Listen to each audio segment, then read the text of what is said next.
Hi, வீட்டில் bread இருந்ததுனால evening ஸ்நாக்ஸாக பசங்களுக்கு ப்ரெட்டில் பஜ்ஜி செஞ்சு கொடுத்துருந்தேன். இது செய்கிறதுக்கு ஒரு பவுலில் 1 கப் அளவுக்கு கடலை மாவு எடுத்துக்கோங்க. அதே கப்பில் 1/4 கப்பு அரிசி மாவு, தேவையான அளவுக்கு உப்பு, 1/2 ஸ்பூன் அளவுக்கு மிளகாய்த்தூள், 1/4 ஸ்பூன் மஞ்சத்தூள், ஒரு 1/4 ஸ்பூனுக்கும் குறைவாக பெருங்காயத்தூள், ஒரு பிஞ்ச் அளவுக்கு சோடா உப்பு சேர்த்துக்கோங்க. இது ஆப்ஷனல் தான், வேறாட்டினா ஸ்கிப் பண்ணிக்கோங்க.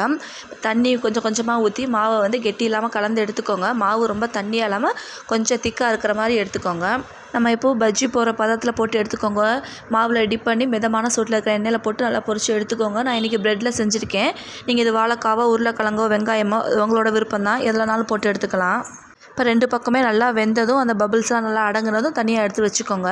இந்த ப்ரெட்டில் ஒரு இனிப்பு தன்மை இருக்கிறதுனால சாப்பிட்றதுக்கு ரொம்பவே டேஸ்ட்டாக இருக்கும். நமக்கு சைடில் சாஸ் எதுவுமே தொட்டு பசங்க சாப்பிட தேவை கிடையாது, அப்படியே சாப்பிட்லாம். இதை 4ஆக கூட கட் பண்ணி நான் போட்டிருக்கேன். இந்த மாதிரி நீங்கள் கட் பண்ணி போட்டுக்கலாம், முழுசாக வேணாம் அப்படின்னா. ஒரு பஜ்ஜியும் 1 டம்ளர் பாலும் சாப்பிட்டாலே வயிறு நல்லா ஃபில்லிங்காக இருக்கும். அவ்வளோதான், சூப்பரான ப்ரெட் பஜ்ஜி ரெடி ஆகிடுச்சு. வீட்டில் ட்ரை பண்ணி பார்த்துட்டு எப்படின்னு சொல்லுங்கள். இந்த ரெசிபி பிடிச்சா மறக்காம ஷேர் பண்ணுங்கள். இன்னொரு ரெசிபி சந்திக்கிறேன். டாடா.